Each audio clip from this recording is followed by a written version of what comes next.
Só que a vida caminha para frente, nunca para trás, então não adianta. Ser nostálgico não resolve. Pois é. Tudo certo? Vamos lá? Espera aí que eu não tenho mais. Ficar transitando de lá e cá, mas não Perfeito. perder a atenção. Ok, pode ir. Ministro, seu objetivo? A gente está num momento... Oi. Uma linha imaginária aqui, só Aqui? pra- Só atrás? André. Deu? Isso, ok. Ministro, dado esse cenário de instabilidade do governo, há uma conversa caminhando com força para uma troca na articulação política, tem gente falando em entregar o ministério que o senhor ocupa hoje para o PMDB. O senhor teve alguma conversa com o presidente sobre esse assunto? O senhor acha que tem alguma possibilidade de socorrer? Olha, essa é uma decisão da presidenta. É evidente que são movimentos no sentido de que o PMDB busca seus espaços, o que é legítimo, e a articulação política, ela tem um papel, que é aqui feita na SRI, e tem uma articulação política que é mais global do conjunto do governo. Nós queremos que todos os ministros façam articulação política com a sociedade, com o Congresso Nacional. Cada ministro precisa discutir com os deputados do seu partido e precisa fazer uma relação com a sociedade para que o governo tenha melhor eficácia na divulgação das suas ações, dos seus programas, das suas propostas. Se todos os ministros fizerem isso, o governo tem uma articulação política melhor. Ministro, essa ação assim, de pulverizar essa articulação do governo, ela não esvazia a função da pasta que o senhor coordena? A presidenta está conformando uma coordenação de governo, envolvendo todos os partidos na coordenação de governo, para discutir os temas do governo, as questões que o governo vai discutir com a sociedade, as propostas do governo. É isso que a presidência está montando. Inclusive atendendo um pedido de todos os partidos da base que queriam ter mais espaço para discutir as questões internamente dentro do governo. Outra coisa é a relação institucional do governo com o Congresso Nacional e com as prefeituras, com os governos estaduais. Isso passa, uma parte dessa articulação passa aqui dentro da Secretaria de Relações Institucionais, mas eu repito, o nosso objetivo é que todos os ministros façam muita articulação política com o Congresso Nacional. Porque se num ministério a relação com o Congresso não está boa, ou se deixa de atender, mesmo que seja para dizer não dá para atender essa reivindicação, isso reflete na articulação política. Então nós queremos todos os ministros, os que fazem parte da coordenação e os que não fazem parte da coordenação, atuando fortemente na articulação política. Isso não esvazia a Secretaria de Relações Institucionais da Presidência da República. Muito antes, pelo contrário, isso a fortalece. Ministro, o senhor acha que, no caso de uma eventual demissão do senhor nesse momento, o senhor ficaria com uma imagem de um ministro tampão? Pode ser um problema? O senhor acha que teria sido alguma injustiça se isso acontecer? Olha, o que tem até agora são aquelas famosas questões em off. Em off a gente não responde com todo respeito. Ou alguém vem e defende seriamente uma proposta, ou essa proposta não tem seriedade. Agora, ministro, a articulação com o Congresso é o maior problema que o governo enfrenta, né? E o que a gente tem percebido é que a presidente Dilma, atendendo aí ao PMDB, trouxe muito o PMDB para essa articulação. O senhor acha que é entregar a chave aí, a chave do galinheiro nessa história aí? Não, muito antes pelo contrário.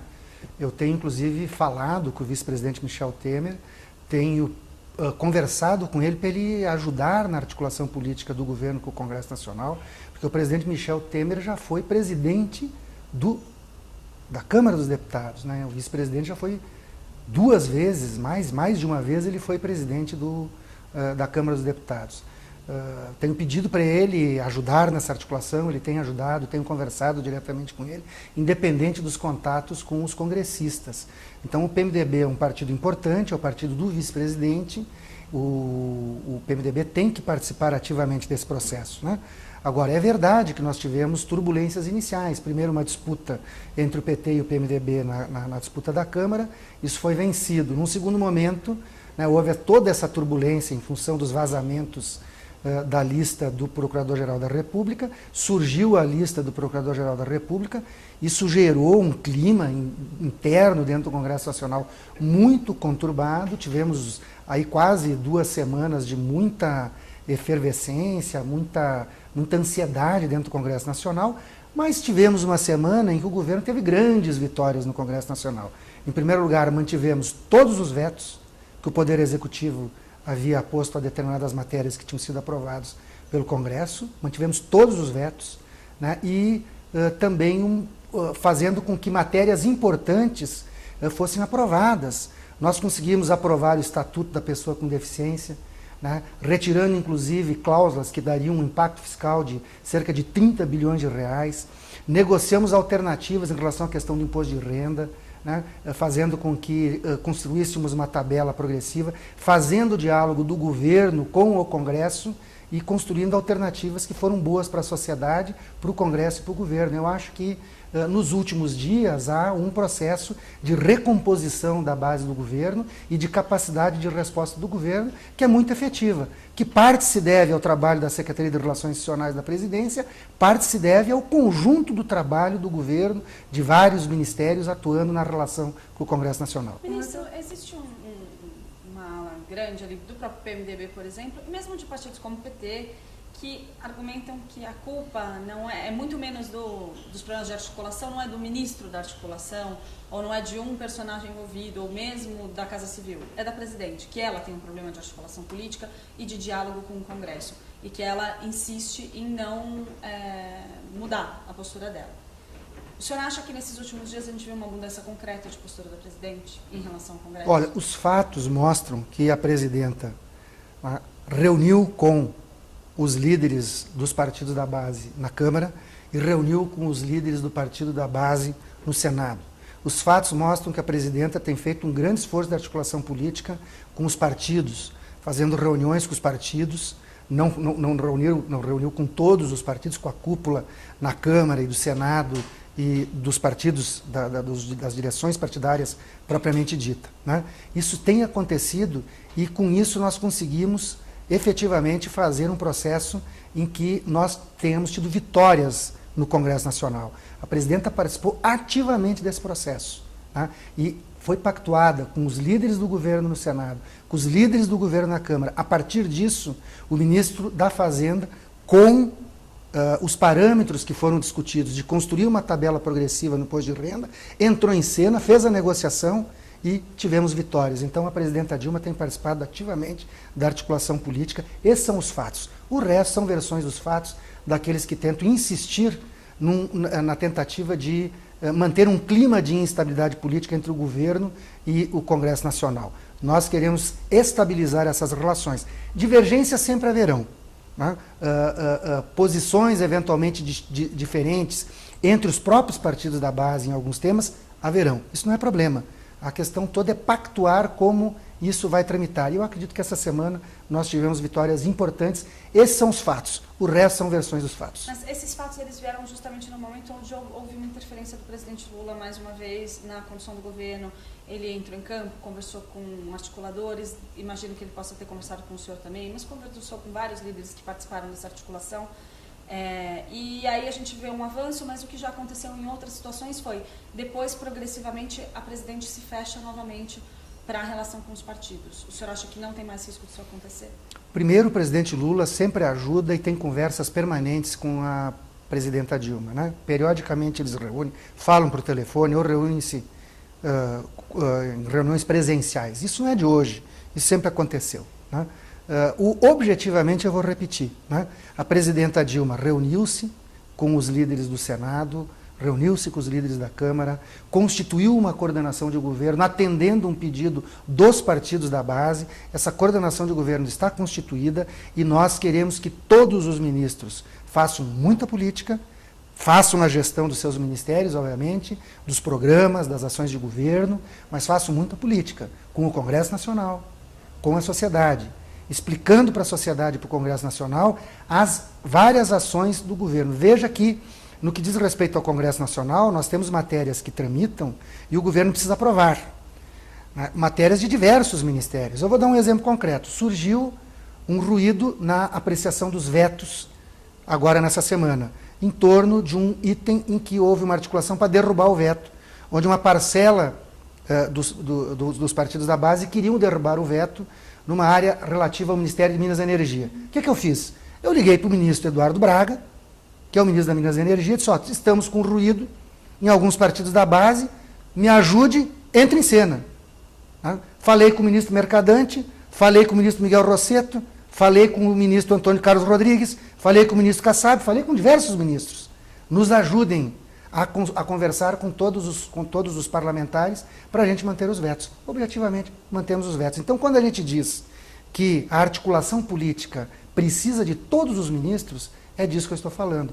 É isso que nós queremos que aconteça, e a coordenação de governo, a presidenta constituiu ela, com alguns ministros que são permanentes, outros ministros que são temporários. Isso é para além da articulação política, isso é para discutir uma coordenação de governo do dia a dia, a discussão das matérias que serão encaminhadas, dos temas do governo, das ações, dos programas. Né? Então, são coisas que se complementam mutuamente. Ministro, o senhor diria que os grandes problemas do governo com o Congresso, nesse início aí do segundo mandato da Dilma, foram muito maiores, provindos aí da base e não da oposição.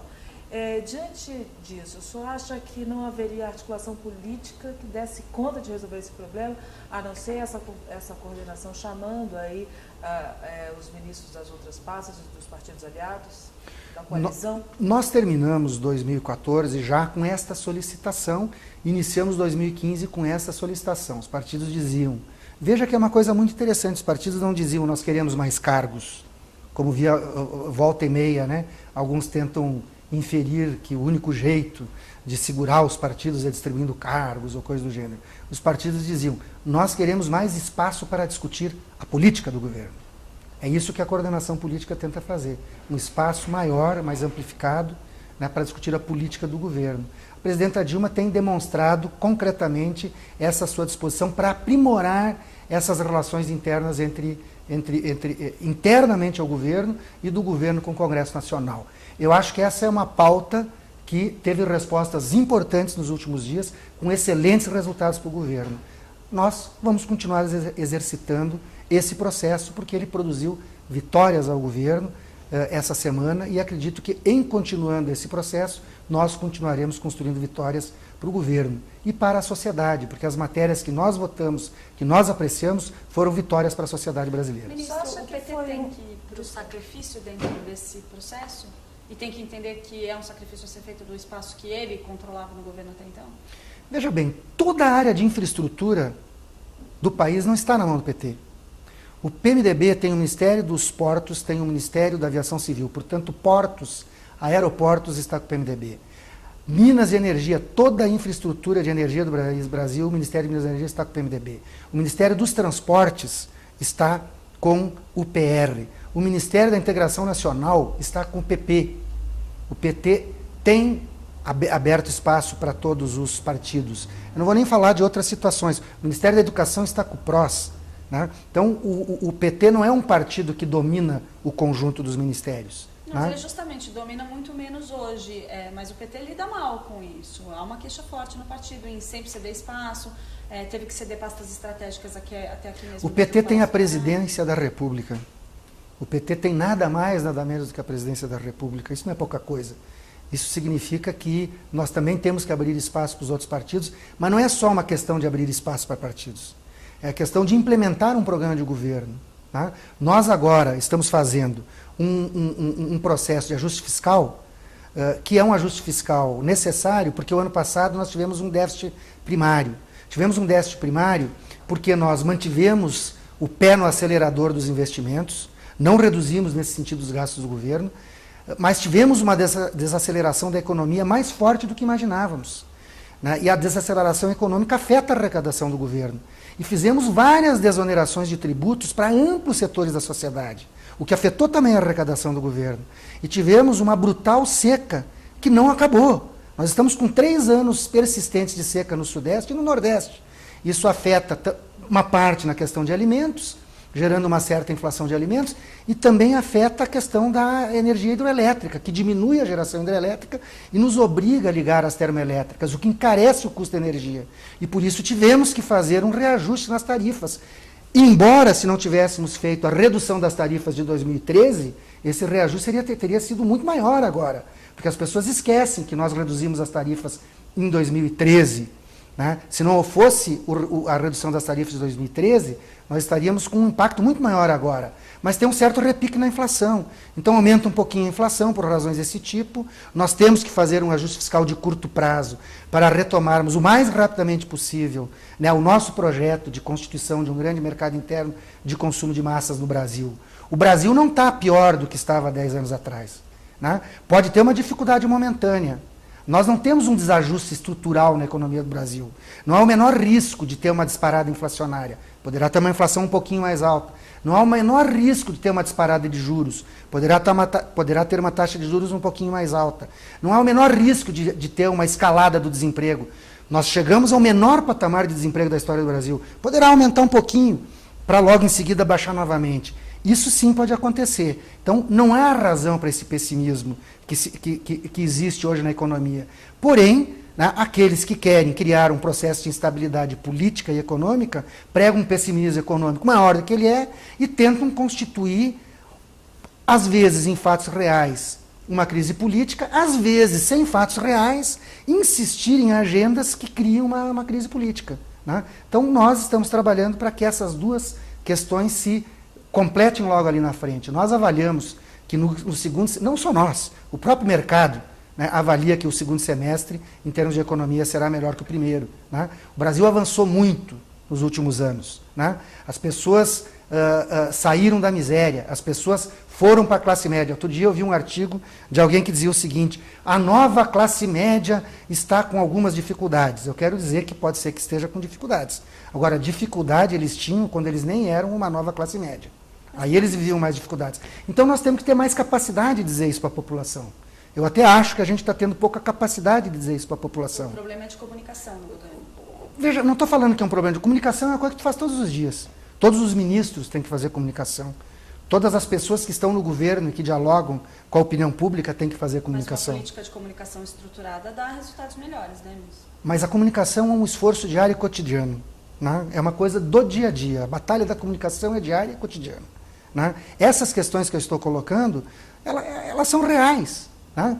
São 40 milhões de pessoas, mais de 40 milhões de pessoas que saíram da pobreza, né? Milhões de famílias atingiram a condição da chamada nova classe média. Mas por que essa crise de confiança tão forte nesse momento, com a preparação de protestos, a população falando em ir para a rua contra o presidente? O primeiro que é um movimento, obviamente organizado, né, por parte da oposição, o que é legítimo. Nós também já fomos oposição e fizemos movimentos, né? Então a primeira coisa que tem que ser dita é a seguinte: há legitimidade na oposição chamar manifestações contra a política do governo, né? Isso não está em discussão. Aliás, nós lutamos para reconquistar a democracia no país. Tem uma parcela dos setores que convocam essas mobilizações que não tem muita autoridade a rigor para falar em democracia, porque foram apoiadores da ditadura e alguns até que chamam uma ditadura de volta. Tem uma outra parcela que nos ajudou a conquistar a democracia também, é verdade, né? Então esse sim tem legitimidade de fazer uma mobilização para questionar determinadas questões do governo. Não está em discussão a legitimidade ou não de chamar manifestação. Se a manifestação é ordeira, é pacífica, se ela defende alguma bandeira, se ela não prega a intolerância e se ela não faz a aventura de defender golpe, ela é legítima. Golpe, o senhor fala do impeachment. O impeachment nesse momento, defender impeachment nesse momento é golpe. É golpe, porque nós temos uma normalidade constitucional e democrática no Brasil. Defender impeachment neste momento com uma presidenta que foi eleita legitimamente pelo voto popular e que não tem nenhum crime de responsabilidade aferido a ela, é golpe. Não tem outra palavra para dizer. Ministro, o senhor acha que com essas manifestações, parte delas aí com cunho não partidário, é lógico que tem pessoas que são ligadas também à oposição, só acha que o governo e a comunicação do governo não está conseguindo dar conta desse movimento, puxado pelas redes sociais, e aí, quer dizer, uma nova forma de se mobilizar. Então, eu gostaria de saber se o governo já tem ideia de como lidar com isso. Olha, em primeiro lugar, vamos deixar muito claro, eu vou repetir o que eu disse antes. Direito à manifestação é um direito constitucional, né, desde que o processo seja pacífico. Isso não está em discussão, né? Então, as pessoas têm direito de se organizar, a oposição, ou quem não é de oposição, né, tem direito de se manifestar. Mas todos nós sabemos, vocês sabem, né, de que boa parte desse movimento chamado para o domingo é um movimento articulado pela oposição, o que é legítimo, é extremamente legítimo, isso não tem problema. O que não é legítimo é querer romper a ordem constitucional brasileira, isso não é legítimo, isso é inaceitável. Né? O Brasil avançou muito, não só, se a gente for considerar o quanto o Brasil avançou a partir do fim da ditadura militar, né, de quantas questões nós superamos no nosso país, devido à manutenção da ordem constitucional, devido ao respeito às regras democráticas, e o respeito às regras democráticas é a eleição. Numa eleição há vitoriosos e há derrotados. Nós fomos vitoriosos. Há que se respeitar o resultado das urnas. Né? Todas as tentativas de querer questionar o resultado das urnas foram rejeitadas pela justiça eleitoral. Né? Esse foi a primeira tentativa de movimento. Né? Então, há que se respeitar a ordem constitucional. Pode fazer oposição, pode criticar, não tem problema nenhum. Isso é da democracia. O que não é aceitável é gente defender o retorno de uma ditadura militar ou gente defender a ruptura da ordem constitucional através de uma proposta de impeachment sem base legal alguma. Né? Isso não é aceitável. Não se faz manutenção de governo ou destituição de governo com base em pesquisa de opinião se o governo é melhor ou pior avaliado. Até porque pesquisa de opinião é questão de momento. Pode estar uma avaliação ruim agora, pode melhorar depois. Nós não temos a menor dúvida de que a avaliação do governo da presidenta Dilma, que baixou, como todos sabem, melhorará. Porque hoje, repito, né, se constituiu uma ideia de um pessimismo econômico que não corresponde à realidade dos fatos. Né? E sendo que o próprio setor produtivo sabe que o segundo semestre será melhor que o primeiro. E sabe que os fundamentos macroeconômicos do Brasil são sólidos. Nós temos a necessidade de um ajuste fiscal de curto prazo. Responsabilidade fiscal nós sempre tivemos. Né? Sempre tivemos a responsabilidade fiscal. Está no nosso DNA ter responsabilidade fiscal. Né? Tivemos um ponto fora da curva porque fizemos uma política anticíclica para tentar atenuar os impactos da crise econômica internacional e determinadas questões internas que fizeram com que a gente tivesse que aportar muitos recursos, como, por exemplo, os recursos que aportamos para a conta de energia, em função da seca que reduziu a geração de energia hidrelétrica e nos obrigou a 3 anos seguidos ter que ter energia termoelétrica que custa mais cara. Então tivemos um ponto fora da curva. Este ano é o ano que nós ajustamos isso. Né? E, consequente, com o corte de gastos do governo, porque o principal do ajuste fiscal é corte de gasto do governo. Outra parte é elevar um pouco a arrecadação. De que forma? Reduzindo subsídios, não eliminando-os. Nós estamos reduzindo os subsídios ao setor produtivo, em linhas de crédito fortemente subsidiadas. Estamos reduzindo algumas desonerações que nós fizemos, desonerações tributárias. Nós não estamos acabando com as desonerações, estamos reduzindo para ter uma arrecadação um pouquinho maior. Né, para equilibrar as contas do governo, o que é fundamental para a gente manter os fundamentos macroeconômicos e permitir a retomada do crescimento em patamares mais elevados o mais rapidamente possível. Então é isso que nós estamos fazendo. Nós não abdicamos do nosso projeto de distribuição de renda, de inclusão social, de inclusão produtiva. Nós geramos o maior processo de inclusão produtiva e social da história do país. Nós geramos o maior valor de valorização dos salários da história do Brasil. Os rendimentos dos salários aumentaram. A maior valorização do salário mínimo da história do país. Retiramos as pessoas da extrema pobreza. Né? Estas conquistas, elas são importantes ser mantidas. Né? Não é um ajuste fiscal de curto prazo que coloque em risco essas conquistas. Mas se não fizermos esse ajuste fiscal de curto prazo, aí sim essas conquistas entram em risco. É isso que nós temos que deixar mais claro para a população, para aquela pessoa da chamada nova classe média, que comprou o seu carrinho, que está se queixando porque a gasolina aumentou, né? Que comprou mais eletrodoméstico e está se queixando porque a energia elétrica aumentou. Né? Essas questões são questões conjunturais. Né? Essas questões vão passar logo, logo. Quando as pessoas tiverem capacidade de avaliar que a vida delas melhorou e que se agora tem uma turbulência econômica de curto prazo, elas não podem e não devem colocar em risco estas conquistas que elas tiveram. A garantia de que essas conquistas não serão colocadas em risco é a continuidade do governo que garantiu essas conquistas. Então, acho que com esse tipo de espaço de debate, de diálogo, de comunicação, nós teremos condições de melhorar a avaliação do governo, não tem a menor dúvida disso. Mas, ministro, o senhor não acha que muito dessa crise que a presidente enfrenta é menos, não que seja menos, porque acho que é parte disso também, uma questão econômica, mas muito uma questão política, e principalmente relacionada à corrupção e às denúncias na Petrobras? A gente vê o tesoureiro do partido do senhor numa posição chave dentro da lista de investigados da Lava Jato, e ainda assim o partido mantém o cargo. E há aí uma sensação de que isso está permeado dentro do governo. O senhor acha que isso também não tem um peso, essa questão da corrupção? Está faltando um combate um pouco mais efetivo? Em primeiro lugar, hoje há combate à corrupção. O que não havia era no passado, com todo o respeito, né? Um dos delatores da Operação Lava Jato disse que ele começou a receber propina desde 96. Então também se deveria perguntar ao governo anterior por que ele não combateu a corrupção. A pergunta maldosa que fazem a Dilma, como é que ela não sabia? Por que o Fernando Henrique não sabia que tinha corrupção desde 96? Eu não acho que o Fernando Henrique seja corrupto. E a Dilma também não é. Quando tem um desfalque numa empresa, porque corrupção em empresa privada chama desfalque, não é corrupção.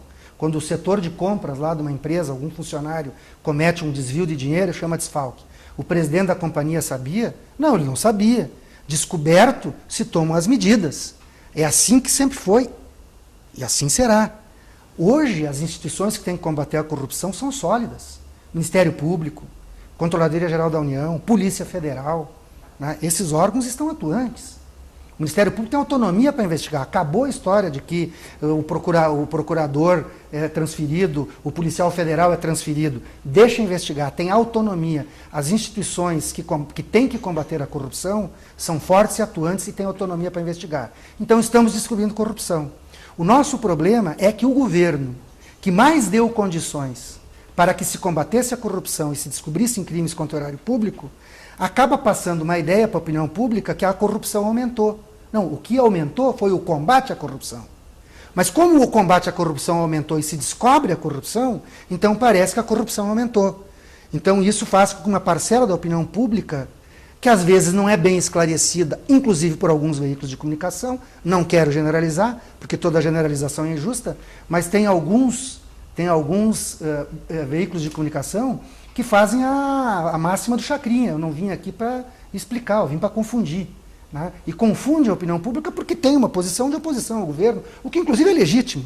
Né? Um veículo de comunicação tem uma linha editorial de oposição a qualquer governo que seja, tem que ser garantido, inclusive, esse direito de um veículo de comunicação. Então, essa é uma luta política, essencialmente política, da democracia. Porque fora da democracia não tem como criticar governo. Na ditadura não tem como criticar governo. Na democracia tem como criticar governo, seja partido, seja imprensa, seja cidadão, individual, seja quem for. Né? Então, o combate à corrupção aumentou, mas a percepção de uma parcela da opinião pública é que a corrupção aumentou. Né? Então, hoje nós estamos descobrindo crimes contra o erário público. E se alguém cometeu algum ilícito, vai pagar pelo que cometeu. No presente momento, não há ninguém denunciado na Operação Lava Jato na esfera política. Nem o tesoureiro do PT. Mas muita gente sugere que o João Vacari tome, dentro do próprio PT, tome espontaneamente a iniciativa de se afastar, como fez o ministro Berzoini na época do... Tu acha que o presidente da Câmara... Você acha que seria positivo que ele se afastasse para evitar um desgaste maior do PT e da presidente? Tu acha que o presidente da Câmara, o presidente do Senado, os deputados e senadores estão na lista, tem que se afastar? Eu não acho nada, só perguntar. Não, mas eu não posso fazer uma pergunta para ti? Veja bem, as pessoas estão sendo investigadas. Não há denúncia. Nenhum deles está denunciado. Nenhum deles está sendo acusado de nenhum crime ainda. Uma vez denunciado, o senhor acha que o PT deve afastar? Eu não estou falando de um caso, eu estou falando de todos os que foram solicitados investigações na lista da Operação Lava Jato. Todos, eles estão sob investigação. Toda pessoa que tem atividade pública pode ser investigada. A investigação não é ainda denúncia, não há oferta de uma denúncia dizendo que eles cometeram crime. Então, vamos devagar. Mas não há uma disparidade em relação ao André Vargas, por exemplo, que o PT pressionou para que ele pedisse desfiliação? O André Vargas, a comissão de ética, o Conselho de Ética da Câmara dos Deputados, entendeu que ele havia quebrado o decoro parlamentar, porque isso foi ocupou depois, a tribuna da Câmara, para negar determinados fatos que depois acabaram se revelando de que os fatos tinham ocorrido. Foi esta a razão... Mas isso foi depois do PT pedir para que ele saísse do partido? Não, Foi depois. veja bem, eu estou falando dos fatos reais. Foi isso que fez com que a Câmara dos Deputados cassasse o mandato do deputado André Vargas, que nem mais estava afiliado no PT, porque se desfiliou do PT. Então isso é um fato que já aconteceu. Mas a razão de por que ele foi cassado foi essa. Foi isso que o Conselho de Ética concluiu e foi o que a maioria do plenário, quase a unanimidade do plenário, da Câmara dos Deputados concluiu, que ele havia quebrado o decoro parlamentar ao ocupar a tribuna e negar determinados fatos que depois se revelaram verdadeiros. Foi isso a razão. Mas o PT foi esta... disse não, que pediu não, para não. ele se retirar porque ele andou no jatinho de um doleiro e isso por si só vai contra o que ele deveria fazer. Obviamente que, na nossa opinião, um agente público não pode ter esse... ele errou ao fazer isso, sem sombra de dúvida. São dois pesos e duas medidas, no caso do Vacari? O Vacari não tem nenhuma... Qual é o crime até agora que tenha sido estabelecido a Vacari? Nenhum, até o presente momento. Se comprovar, nem a ele, nem ao Eduardo Cunha, nem ao Renan Calheiros, nem ao Humberto Costa, nem a Gleisi Hoffmann, nem a Ciro Nogueira, nem a Antônio Anastasia, nem do PSDB, nem do PT, nem do PMDB, nem de ninguém. Eu acho que vocês, da imprensa, também têm uma responsabilidade de informar corretamente a opinião pública. Porque uma pessoa que o Procurador-Geral solicita, quero investigar essa pessoa, não há denúncia. O Ministério Público Federal não está acusando-os de crime algum.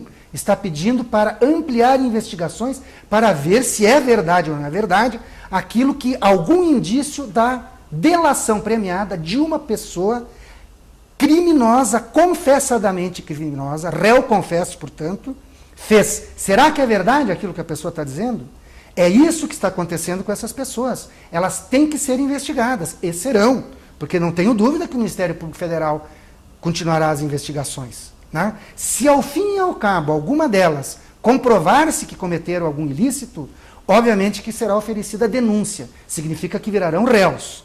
Uma vez virando réus, acontecerá o quê? Eles terão o direito de fazer a defesa e o judiciário julgará se eles são inocentes ou culpados. Então, acho que os meios de comunicação têm um dever pedagógico de explicar para as pessoas o que está acontecendo. A construção de uma normalidade democrática e a construção na consciência política de uma nação de o que é o Estado Democrático de Direito é dever e obrigação de todas as instituições políticas e da sociedade. Né?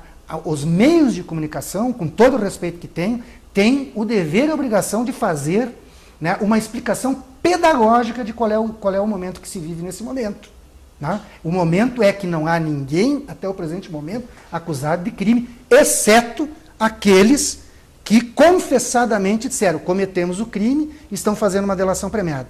O que poderá acontecer? Poderá acontecer que, em determinado momento, algumas dessas pessoas investigadas poderá se confirmar que cometeram algum crime. Bom, aí elas têm que ser julgadas. E se comprovado isso, tem que ser penalizadas. Eu vou concluir dizendo isso. Nós vivemos num país onde há combate à corrupção, as instituições funcionam, como nunca antes na história do país existe combate à corrupção, e se alguém cometeu algum ilícito, seja do PT, do PMDB, do PSDB, ou de partido nenhum, ela tem que ser penalizada. Esta é a nossa posição enquanto governo, e esta é a posição que o presidente do Partido dos Trabalhadores tem defendido. Se houver comprovação de qualquer filiado ao Partido dos Trabalhadores, é resolução do Diretório Nacional do PT, de qualquer pessoa ligada ao Partido dos Trabalhadores que comprovadamente cometeu algum crime, nesse caso da Operação Lava Jato, será expulso do partido.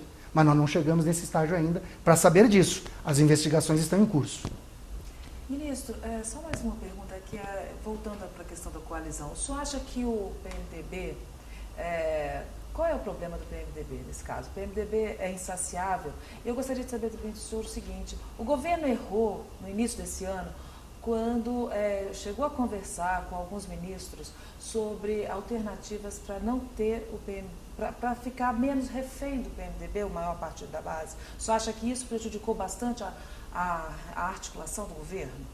Primeiro, eu vou questionar aqui que o PMDB é insaciável. O que acontece? O PMDB, nesse momento, pede maior diálogo no tocante à discussão das políticas de governo. Então, se ele tem alguma ansiedade nesse momento, é o que eles nos dizem, é o que eles dizem publicamente, inclusive, é que eles querem participar mais ativamente. Eu acho que isso, de certa forma, já está resolvido, com a conformação da coordenação de governo, com uma série de outras questões. A segunda questão, o governo não estimula a formação de nenhum partido político. Agora, o governo também não tem como impedir as movimentações que as pessoas fazem para criar partidos. Houve, inclusive, a votação pelo Congresso Nacional de propostas que limitam a fusão e a criação de novos partidos. E quero deixar muito claro, o Partido dos Trabalhadores, que é o partido da presidenta, votou favorável a essas propostas, não votou contra.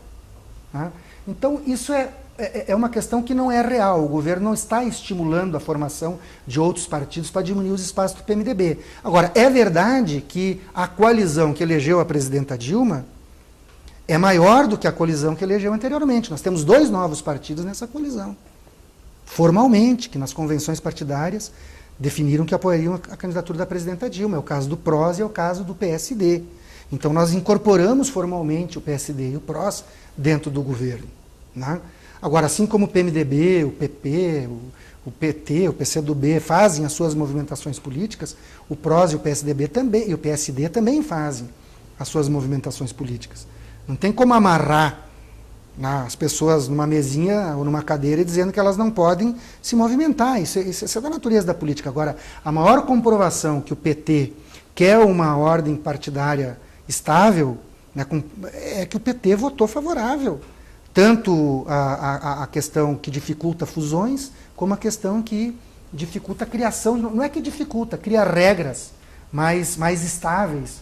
Porque realmente, quando tiver alguém com representatividade suficiente para criar um partido político, com as novas regras vai criar. Então, e se houver uma fusão... do PMDB. A choradeira do PMDB é sem razão, o senhor acha? Eu acho que na política sempre tem essa questão de uma insatisfação ou outra, isso faz parte do jogo, é absolutamente normal isso. Ministro, queria agradecer muito por o senhor ter recebido a gente, já estouramos um pouquinho o seu tempo, mas esperamos aí que a gente tenha próximas